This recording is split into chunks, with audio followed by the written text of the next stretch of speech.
भूटान के प्रधानमंत्री, मेरे छोटे भाई,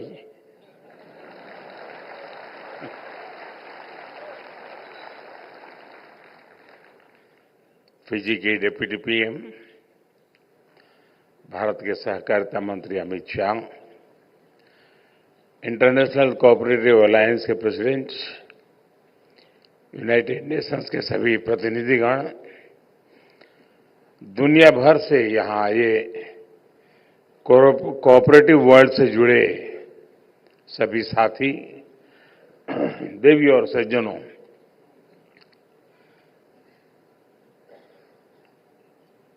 आज आप सबका जब मैं स्वागत कर रहा हूं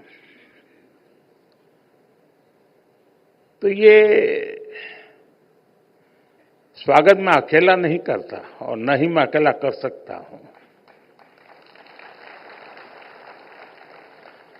मैं भारत के करोड़ों किसानों, भारत के करोड़ों पशुपालकों, भारत के पशुपालकों, मछुआरों, भारत के 800,000 यानी 8 लाख से ज्यादा सहकारी संस्थानों, सेल्फ हेल्प ग्रुप से जुड़ी 100 मिलियन यानी 10 करोड़ महिलाओं और सहकारिता को टेक्नोलॉजी से जोड़ने वाले भारत के नौजवानों, सभी की तरफ से आपका भारत में स्वागत करता हूं।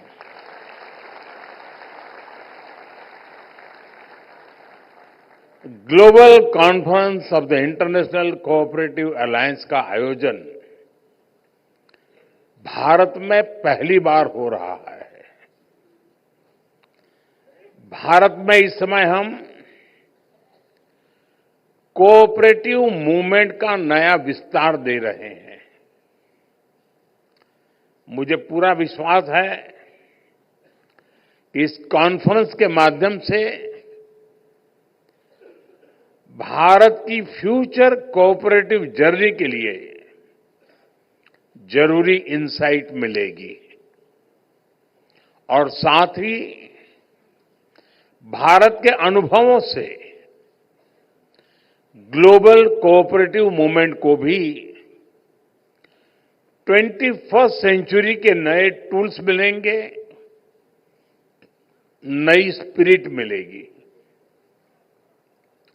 मैं यूनाइटेड नेशंस को भी साल 2025 को इंटरनेशनल ईयर ऑफ कोऑपरेटिव्स घोषित करने के लिए बहुत बहुत बधाई देता हूं। साथियों, दुनिया के लिए कोऑपरेटिव्स एक मॉडल है, लेकिन भारत के लिए कोऑपरेटिव्स संस्कृति का आधार है, जीवन शैली है। हमारे वेदों ने कहा है, संगच्छध्वम संवदध्वम, यानी हम सब एक साथ चलें, एक जैसे बोल बोले। हमारे उपनिषदों ने कहा, सर्वे संतु सुखिनः, यानी सभी सुखी रहे। हमारी प्रार्थनाओं में भी सह अस्तित्व ही रहा है। संग और सह, ये भारतीय जीवन के मूल तत्व है। हमारे यहां फैमिली सिस्टम का भी यही आधार है और यही तो कोऑपरेटिव्स का भी मूल है। सहकार के इसी भाव के साथ भारतीय सभ्यता फली फूली है। साथियों, हमारे आजादी के आंदोलन को भी सहकारिता ने प्रेरित किया है। इससे आर्थिक सशक्तिकरण में तो मदद मिली, स्वतंत्रता सेनानियों को एक सामूहिक मंच भी मिला। महात्मा गांधी जी के ग्राम स्वराज ने सामुदायिक भागीदारी को फिर से नई ऊर्जा दी। उन्होंने खादी और ग्रामोद्योग जैसे क्षेत्रों में सहकारिता के माध्यम से एक नया आंदोलन खड़ा किया और आज खादी और ग्रामोद्योग को हमारी कोऑपरेटिव्स ने बड़े बड़े ब्रांड से भी आगे पहुंचा दिया है। आजादी के इसी दौर में सरदार पटेल ने भी किसानों को एकजुट किया। मिल्क कोऑपरेटिव के माध्यम से आजादी के आंदोलन को नई दिशा दी। आजादी की क्रांति से पैदा हुआ अमूल आज टॉप ग्लोबल फूड ब्रांड में से एक है। हम कह सकते हैं भारत में सहकारिता ने विचार से आंदोलन, आंदोलन से क्रांति और क्रांति से सशक्तिकरण तक का सफर किया है। साथियों, आज भारत में हम सरकार और सहकार की शक्ति को एक साथ जोड़कर भारत को विकसित बनाने में जुटे हैं। हम सहकार से समृद्धि के मंत्र पर चल रहे हैं। भारत में आज 8 लाख यानी 800,000 सहकारी समितियां हैं। यानी दुनिया की हर चौथी सहकारी समिति आज भारत में है। और संख्या ही नहीं, इनका दायरा भी उतना ही विविध है, उतना ही व्यापक है। ग्रामीण भारत के करीब 98% हिस्से को कोऑपरेटिव्स कवर करती हैं। करीब 30 करोड़ 300 मिलियन लोग यानी दुनिया में हर 5 में से और भारत में हर 5 में से एक भारतीय सहकारिता सेक्टर से जुड़ा है। शुगर हो, फर्टिलाइजर्स हो, फिशरीज हो, मिल्क प्रोडक्शन हो, ऐसे अनेक सेक्टर्स में कोऑपरेटिव्स की बहुत बड़ी भूमिका है। बीते दशकों में भारत में अर्बन कोऑपरेटिव बैंकिंग और हाउसिंग कोऑपरेटिव्स का भी बहुत विस्तार हुआ है। आज भारत में लगभग 200,000 यानी 2 लाख हाउसिंग कोऑपरेटिव सोसाइटीज है। बीते सालों में हमने कोऑपरेटिव बैंकिंग सेक्टर को भी मजबूत बनाया है, उनमें रिफॉर्म्स लाए हैं। आज देश भर में करीब 12 लाख करोड़ रुपए 12 ट्रिलियन रुपीज कोऑपरेटिव बैंकों में जमा है। कोऑपरेटिव बैंकों को मजबूत करने के लिए, उन पर भरोसा बढ़ाने के लिए हमारी सरकार ने अनेक रिफॉर्म्स किए हैं। पहले ये bank reserve bank of India RBI के दायरे से बाहर थे। हम इनको आरबीआई के दायरे में लेकर आए। इन बैंकों में डिपॉजिट पर कवर के इंश्योरेंस को भी हमने प्रति डिपॉजिटर 5 लाख रुपए तक बढ़ाया। कोऑपरेटिव बैंकों में भी डिजिटल बैंकिंग को विस्तार दिया गया। इन प्रयासों से भारत सहकारी बैंक पहले से कहीं ज्यादा अधिक कॉम्पिटिटिव और ट्रांसपेरेंट हुए हैं। साथियों, भारत अपनी फ्यूचर ग्रोथ में कोऑपरेटिव्स का बहुत बड़ा रोल देखता है। इसलिए बीते सालों में हमने कोऑपरेटिव से जुड़े पूरे इकोसिस्टम की और उसे ट्रांसफॉर्म करने का काम किया है। भारत ने अनेक रिफॉर्म्स किए हैं।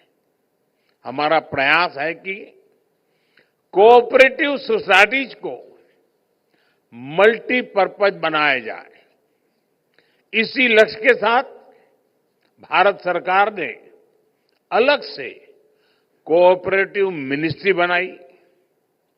सहकारी समितियों को मल्टीपर्पज बनाने के लिए नए मॉडल बायलॉज बनाए गए। हमने सहकारी समितियों को आईटी एनेबल्ड इकोसिस्टम से जोड़ा है। इनको डिस्ट्रिक्ट और स्टेट लेवल पर कोऑपरेटिव बैंकिंग इंस्टीट्यूशन से कनेक्ट किया गया है। आज ये समितियां भारत में किसानों को लोकल सॉल्यूशन देने वाले सेंटर चला रहे हैं। ये सहकारी समितियां पेट्रोल और डीजल के रिटेल आउटलेट चला रही हैं। कई गांवों में ये कोऑपरेटिव सोसाइटीज वाटर मैनेजमेंट का काम भी देख रही है। कई गांवों में कोऑपरेटिव सोसाइटीज सोलर पैनल लगाने का काम कर रही है। वेस्ट टू एनर्जी के मंत्र के साथ आज कोऑपरेटिव सोसाइटीज गोबर धन स्कीम में भी मदद कर रही है। इतना ही नहीं, सहकारी समितियां अब कॉमन सर्विस सेंटर के तौर पर गांवों में डिजिटल सर्विसेज भी दे रही है। हमारी कोशिश यही है कि कोऑपरेटिव सोसाइटीज ज्यादा से ज्यादा मजबूत बने, इनके मेंबर्स की आय भी बढ़े। साथियों, अब हम 2 लाख ऐसे गांवों में मल्टीपर्पज सहकारी समितियों का गठन कर रहे हैं जहां अभी कोई समिति नहीं है। हम मैन्युफैक्चरिंग से लेकर सर्विस सेक्टर में कोऑपरेटिव का विस्तार कर रहे हैं। भारत आज कोऑपरेटिव सेक्टर में दुनिया की सबसे बड़ी ग्रेन स्टोरेज स्कीम पर काम कर रहा है। इस स्कीम को भी हमारे कोऑपरेटिव्स ही एग्जीक्यूट कर रहे हैं। इसके तहत पूरे भारत में ऐसे वेयरहाउस बनाए जा रहे हैं जिसमें किसान अपनी फसल रख सकेंगे। इसका फायदा भी सबसे ज्यादा छोटे किसानों को होगा। साथियों, हम अपने छोटे किसानों को एफपीओज यानी फार्मर प्रोड्यूसर ऑर्गेनाइजेशन के रूप में संगठित कर रहे हैं। छोटे किसानों के इन एफपीओज को सरकार जरूरी फाइनेंशियल सपोर्ट भी दे रही है। ऐसे करीब 9,000 एफपीओज काम करना शुरू कर चुके हैं। हमारा प्रयास है कि हमारे जो फार्म कोऑपरेटिव्स हैं उनके लिए फार्म से लेकर किचन तक, फार्म से लेकर मार्केट तक एक सशक्त सप्लाई और वैल्यू चेन बने। इसके लिए हम आधुनिक टेक्नोलॉजी का इस्तेमाल कर रहे हैं। हम open network for digital commerce ONDC जैसे पब्लिक ई कॉमर्स प्लेटफॉर्म से कोऑपरेटिव्स को अपने प्रोडक्ट बेचने का नया माध्यम दे रहे हैं। इसके माध्यम से हमारे कोऑपरेटिव्स सीधे कम से कम कीमत में कंज्यूमर को प्रोडक्ट डिलीवर करते हैं। सरकार ने जो जैम यानी गवर्नमेंट ई मार्केटप्लेस नाम का डिजिटल प्लेटफॉर्म बनाया है, उससे भी कोऑपरेटिव सोसाइटी को काफी मदद मिली है। साथियों, इस सदी में ग्लोबल ग्रोथ में एक बहुत बड़ा फैक्टर महिलाओं की भागीदारी का होने वाला है। जो देश, जो समाज जितनी अधिक भागीदारी महिलाओं को देगा, उतना ही तेजी से ग्रो करेगा। भारत में आज विमेन लेड डेवलपमेंट का दौर है। हम इस पर बहुत फोकस कर रहे हैं और कोऑपरेटिव सेक्टर में भी महिलाओं को बड़ी भूमिका है। आज भारत के कोऑपरेटिव सेक्टर में 60% से ज्यादा भागीदारी महिलाओं की है। महिलाओं के कितने ही कोऑपरेटिव्स आज इस सेक्टर की ताकत बने हुए हैं। साथियों, हमारा प्रयास है कि कोऑपरेटिव्स की मैनेजमेंट भी महिलाओं की भागीदारी उसमें बढ़े। इसके लिए हमने multi state cooperative society act में संशोधन किया है। अब मल्टी स्टेट कोऑपरेटिव सोसाइटी के बोर्ड में वीमेन डायरेक्टर्स का होना जरूरी कर दिया गया है। इतना ही नहीं, सोसाइटीज को और इंक्लूसिव बनाने के लिए वंचित वर्गों के लिए भी रिजर्वेशन की व्यवस्था की गई है। साथियों, आपने सेल्फ हेल्प ग्रुप्स के रूप में भारत के एक बहुत बड़े मूवमेंट के बारे में भी जरूर सुना होगा। विमेन पार्टिसिपेशन से विमेन एम्पावरमेंट का ये बहुत बड़ा आंदोलन है। आज भारत की 10 करोड़ यानी 100 मिलियन महिलाएं सेल्फ हेल्प ग्रुप्स की मेंबर्स हैं। बीते एक दशक में इन सेल्फ हेल्प ग्रुप्स को सरकार ने 9 लाख करोड़ रुपए, इन्हें 9 ट्रिलियन रुपीस का सस्ता लोन दिया है। इससे इन सेल्फ हेल्प ग्रुप्स ने गांवों में बड़ी वेल्थ जनरेट की है। आज दुनिया के कितने ही देशों के लिए ये महिला सशक्तिकरण का बड़ा मॉडल बन सकता है। साथियों, 21वीं सदी में अब समय है कि हम सभी मिलकर अब ग्लोबल कोऑपरेटिव मूवमेंट की दिशा तय करें। हमें एक ऐसे कोलैबोरेटिव फाइनेंशियल मॉडल के बारे में सोचना होगा जो कोऑपरेटिव्स की फाइनेंसिंग को आसान बनाए और ट्रांसपेरेंट बनाए। छोटे और आर्थिक रूप से कमजोर कोऑपरेटिव्स को आगे बढ़ाने के लिए फाइनेंशियल रिसोर्सेज की पूलिंग बहुत जरूरी है।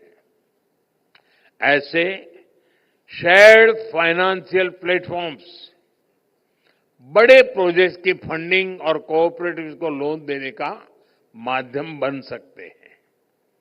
हमारे कोऑपरेटिव्स भी प्रोक्योरमेंट, प्रोडक्शन और डिस्ट्रीब्यूशन में भागीदारी करके सप्लाई चेन को बेहतर कर सकते हैं। साथियों, आज एक और विषय पर मंथन की आवश्यकता है। क्या ग्लोबली हम ऐसे बड़े फाइनेंशियल इंस्टीट्यूशंस बना सकते हैं जो पूरी दुनिया में कोऑपरेटिव्स को फाइनेंस कर सके।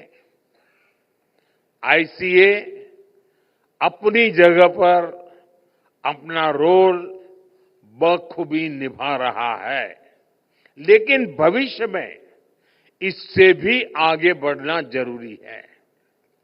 दुनिया में इस वक्त के हालात कोऑपरेटिव मूवमेंट के लिए एक बड़ा अवसर हो सकते हैं। कोऑपरेटिव्स को हमें दुनिया में इंटीग्रिटी और म्यूचुअल रिस्पेक्ट का फ्लैग बैरियर भी बनाना होगा। इसके लिए हमें अपनी पॉलिसीज को इनोवेट करना होगा और स्ट्रेटेजाइज करना होगा। कोऑपरेटिव्स को क्लाइमेट रेजिलिएंट बनाने के लिए उन्हें सर्कुलर इकोनॉमी से जोड़ा जाना चाहिए। कोऑपरेटिव्स में स्टार्टअप्स को हम कैसे बढ़ावा दे सकते हैं, इस पर भी चर्चा जरूरी है, चर्चा की आवश्यकता लगती है। साथियों, भारत का ये मानना है कि कोऑपरेटिव से ग्लोबल कोऑपरेशन को नई ऊर्जा मिल सकती है। विशेष रूप से ग्लोबल साउथ के देशों को जिस प्रकार की ग्रोथ की जरूरत है, उसमें कोऑपरेटिव्स मदद कर सकती है। इसलिए आज कोऑपरेटिव्स के इंटरनेशनल कोलैबोरेशन के लिए हमें नए रास्ते बनाने होंगे, इनोवेशंस करने होंगे, और इसमें इस कॉन्फ्रेंस की बहुत बड़ी भूमिका मैं देख रहा हूं। साथियों, भारत आज सबसे तेजी से विकसित होने वाली इकोनॉमी है। हमारा मकसद हाई जीडीपी ग्रोथ के साथ साथ इसका लाभ गरीब से गरीब तक पहुंचाने का भी है। दुनिया के लिए भी ये जरूरी है कि ग्रोथ को ह्यूमन सेंट्रिक नजरिए से देखें। भारत का ये लक्ष्य रहा है कि देश में हो या फिर ग्लोबली, हमारे हर काम में ह्यूमन सेंट्रिक भाव ही प्रबल हो। ये हमने तब भी देखा जब पूरी मानवता पर कोविड का इतना बड़ा संकट आया। तब हम दुनिया की उस आबादी के साथ खड़े रहे, उन देशों के साथ खड़े रहे जिनके पास रिसोर्स नहीं थे। इनमें से अनेक देश ग्लोबल साउथ के थे, जिनके साथ भारत ने दवाएं और वैक्सीन शेयर की। तब इकोनॉमिक साइंस कहती थी कि उस स्थिति का फायदा उठाया जाए, लेकिन मानवता का भाव कहता था, जी नहीं, वो रास्ता सही नहीं है, सेवा का ही मार्ग होना चाहिए। और हमने मुनाफा का नहीं, मानवता का रास्ता चुना। साथियों, कोऑपरेटिव्स का महत्व सिर्फ स्ट्रक्चर से, नियमों कानूनों भर से ही नहीं है। इनसे संस्थाएं बन सकती हैं, कानून, नियम, स्ट्रक्चर, संस्थाएं बन सकती है। उनका विकास और विस्तार भी शायद हो सकता है, लेकिन कोऑपरेटिव की स्पिरिट ये सबसे महत्वपूर्ण है। यही कोऑपरेटिव स्पिरिट ही इस मूवमेंट की प्राण शक्ति है। ये सहकार की संस्कृति से आती है। महात्मा गांधी कहते थे कि कोऑपरेटिव्स की सफलता उनकी संख्या से नहीं, उनके सदस्यों के नैतिक विकास से होती है। जब नैतिकता होगी तो मानवता के हित में ही सही फैसले होंगे। मुझे विश्वास है कि इंटरनेशनल ईयर ऑफ कोऑपरेटिव में इसी भाव को सशक्त करने के लिए हम निरंतर काम करेंगे। एक बार फिर मैं आप सभी का अभिनंदन और बहुत बहुत शुभकामनाएं देता हूं। ये 5 दिन का समिट अनेक विषयों पर चर्चा करके इस मंथन से वो अमृत निकलेगा जो समाज के हर वर्ग को, दुनिया के हर देश को कोऑपरेटिव के स्पिरिट के साथ आगे बढ़ाने में सशक्त करेगा, समृद्धि देगा। इसी एक भावना के साथ मेरी आप सबको बहुत बहुत शुभकामनाएं हैं। धन्यवाद।